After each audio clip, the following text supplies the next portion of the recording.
walang separation of powers sa bansa natin between executive and legislative. Ang buong legislatura ay sa ngayon sunod-sunuran lang sa executive at kahit nga sa mga question ng flood control, nakikita nga natin na kapag natatamaan na ang executive, pinapatay yung istorya. Pero pag mga miyembro naman ng legislatura ay pinag-iinitan, in fact gusto pa nila doon i-focus yung issue. Kaya I think that's a fair characterization na ang executive naman yung nagkokontrol ng Kongreso.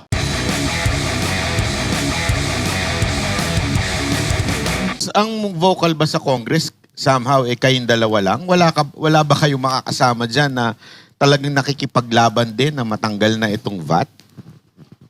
Pag tungkol sa VAT, maraming mga kakampi nga. Yung totoong kakampi iba Opo, yung kasi kakampi nyo ko pero pagdating sa botohan, nawawala na. I think marami naman mga totoong gustong ibaba ang VAT at nasa liderato nga ang pag-schedule ng pagbaba ng VAT. Hindi nga ang isang salarin kung ba't hindi matuloy-tuloy ang pagbaba ng VAT. Alam niyo, to be fair po to Speaker D, si Kong Eli San Fernando meron bill para i-abolish yung provincial wage. At mahigit kalahati na ng Kongreso ay pumirma para i-abolish yung provincial wage. Kasama dun si Speaker. Pumirma in support. Pati sa pagbaba ng VAT, if I'm not mistaken, pumirma ang mga D. Ba't di natutuloy?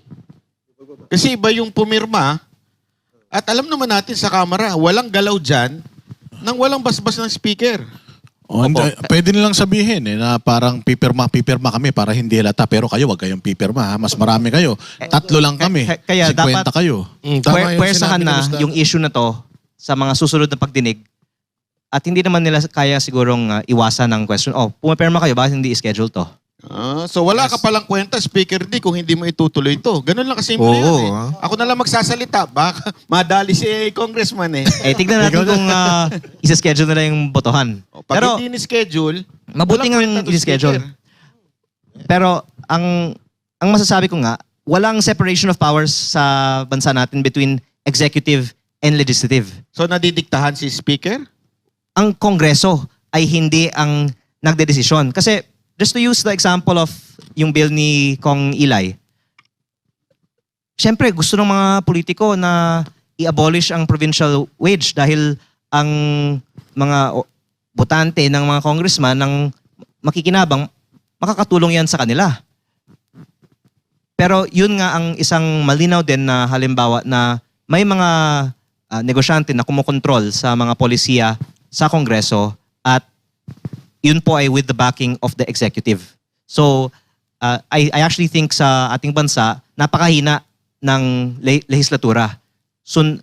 Sumusunod lang ang Kongreso sa kung ano ang gusto ng ehekutibo. So, ibig sabihin, walang balls yung ating Speaker dahil sunuran lang siya sa executive. Well, ang buong legislatura ay sa ngayon, sunod-sunuran lang sa executive at kahit nga sa mga question ng flood control, nakikita nga natin na kapag natatamaan na ang executive, pinapatay yung istorya. Pero pag mga miyembro naman ng legislatura ay pinag-iinitan, in fact gusto pa nila doon i-focus yung issue. Kaya I think that's a fair characterization na ang executive naman yung nagkokontrol ng Kongreso. Kasi you're supposed to be the representative of the people, not the representative of the executive branch.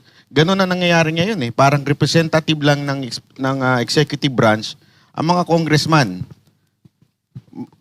Can we say na that is happening right now? Na kayo ay, mga kasamahan mo ang para bagang na didiktahan lang ng executive? Tama yun kasi napakaraming mga levers ang executive sa congressman.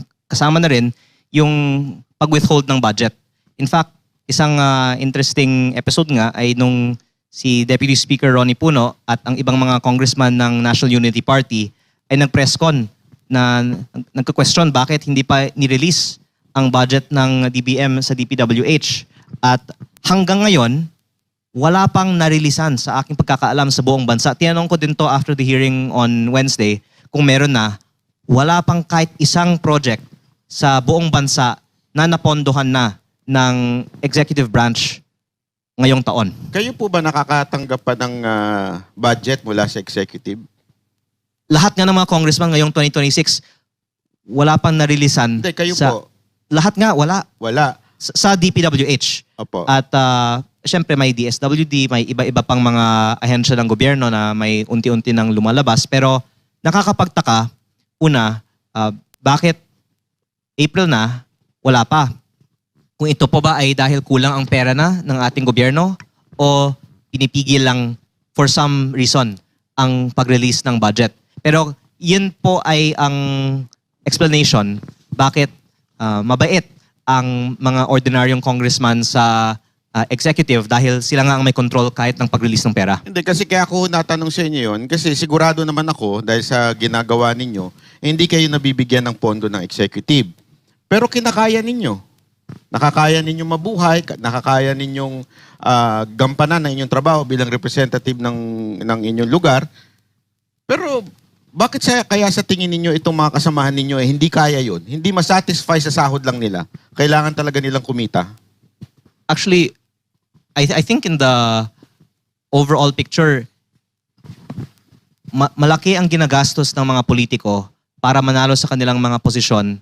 Kaya ang ninanakaw nila ay para lang din manalo sa susunod na eleksyon.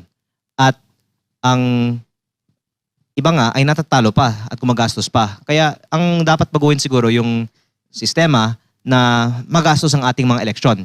Kaya din naman yung mga iba, kung ang pinapalabas nila, hindi naman sila nagnanakaw, pero ginagastos sila sa kampanya, ang pera galing sa mga donor.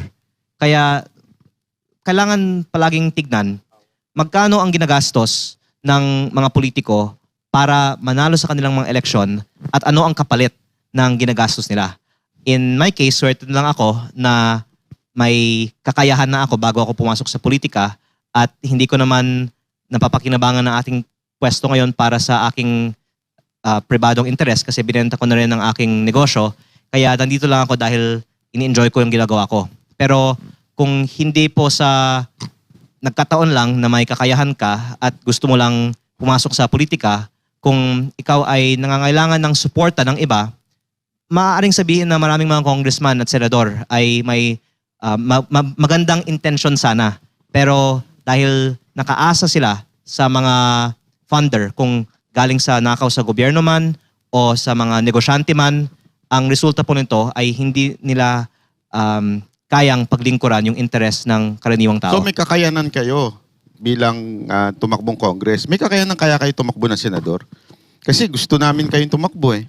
Well, ang gusto ko kay Donald Trump noon, bago siya pumasok sa Iran, ay ipinagmamalaki nga niya na hindi niya kailangan tumakbo para yumaman. Dahil mayaman na siya.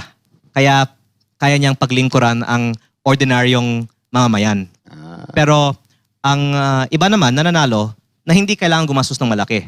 At ang point ko naman ay hindi lang naman dapat ang mga mayayaman ang tumakbo. Pero ang point, and I'm bringing this out because medyo nata-turn off ako sa hypocrisy ng iba sa ating politika na nagkukunyari na sila ay para sa bayan dahil hindi sila nagnanakaw galing sa flood control.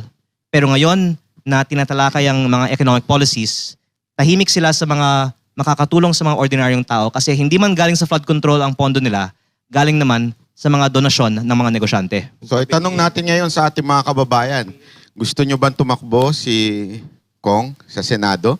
Comment kayo dyan ha.